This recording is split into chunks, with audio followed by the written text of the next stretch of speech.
This segment of Delmarva Life is brought to you by the Car Store's Auto World Service and Accessory Center.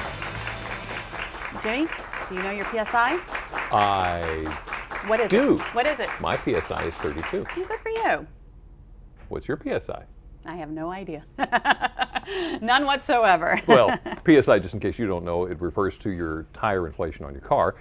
For instance, mine needs to be 32 pounds per square inch. That's what PSI is. Yeah, and what about this? Have you ever thought about a tire aging? How do you determine the age? And does the climate in which you live make your tires age faster?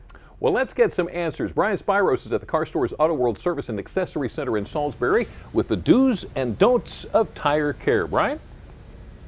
Well, Jimmy and Lisa, we are going to have a tire talk. If you drive a vehicle, you definitely want to pay attention to this. And joining me now to talk all about it is Brian Bishop, who's with the Car Store's Auto World Service and Accessory Center. So the first thing, it's a fact, our tires age, they don't last forever. It's sad but true. Tires do age. There's a lot of factors. One is wear, obviously. Another is just deterioration over time. Let a car sit long enough, you're going to see things start to dry rot or other things happen. So you need to pay attention to the condition of your tires, absolutely. Pay attention to the tires. What are the signs that people can look for that would basically give them sort of an inclination that something is wrong with one or several of the tires on the car? Simple things are driving at highway speed. You get a vibration of the wheel like this, usually mean the wheel is out of balance. Another issue might be a cord problem. Sometimes you'll hear a noise at slow speeds, or you'll just have this incredible thing going on with the wheel at low speeds. So there are things, how it's driving, is there vibration, is there steering shake, is it pulling either way, either hard or otherwise? Those are indications there's a problem. And when you look at it, when you start seeing an abnormal wear pattern and not an even wear pattern, there's a problem that needs to be addressed. So look for those. Now, let's talk about pressure. You said there's a big mistake that people sometimes make when it comes to filling their tires with air.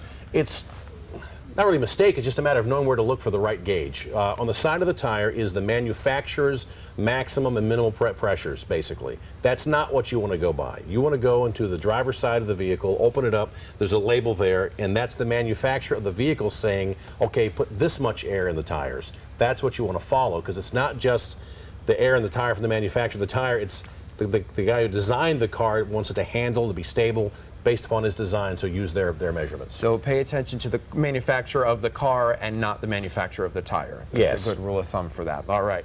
The other thing too, you know, here on Delmarva, the temperature constantly changes. We see big influxes. How does the climate and the weather affect our tires? Well, it's always frustrated me because it can be like 70 degrees one day and then it's 40 the next.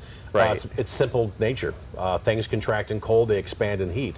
So your tire pressure can be affected by overnight temperatures changing and just that amount of time. So check your tire pressures. Usually when you're getting gas, always check your tire pressures, make sure they're all where they should be, but also check them in the morning. If you see a big temperature fluctuation, make sure that you haven't lost some air pressure overnight. And that's a good rule of thumb when you're filling up with gas, sort of do a walk around the car just to check everything out with the tires. Absolutely. All right, let's talk about an alignment. Why is it important to get our tires aligned? Saves money. Tires are very expensive, and when you start seeing an abnormal wear on a tire, where they're wearing too much on the inside or the outside, you're going to cut down the life of the tire. Secondly, if a vehicle is not properly aligned, you do not have complete control. Let's say in a bad situation, whether it's traction or stopping, you want complete stability. And if your tires are not properly aligned, you don't have that.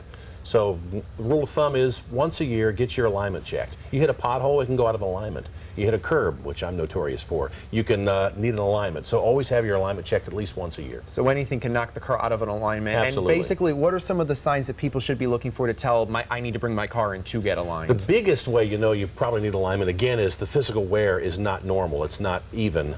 But also when you start getting that hard pull, when you're going down the highway, a little bit of a drift is normal if you're on the right side of the road or on the left side of the road because the road is crowned.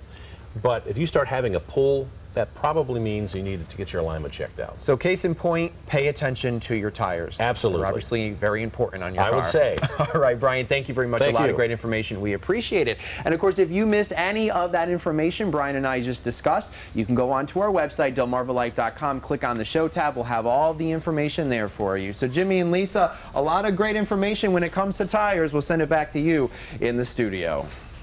You learned something. I learned something. Maybe I don't know my PSI after all. I was Yeah. going with the number on the tire. Ah, shame, shame. There you And go. while we're talking cars, vanity plates and bumper stickers let other drivers know what's important to you.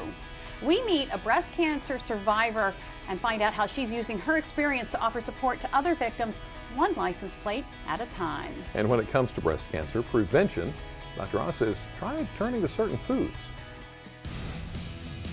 Hi, I'm Dr. Oz. Research indicates that 40% of breast cancer cases can be reduced by diet changes. Get at least 30 grams of fiber per day with oats and other whole grains. Eat cabbage and arugula, both rich in plant compounds that protect cells from damage. And increase your folate with spinach, lentils, and orange.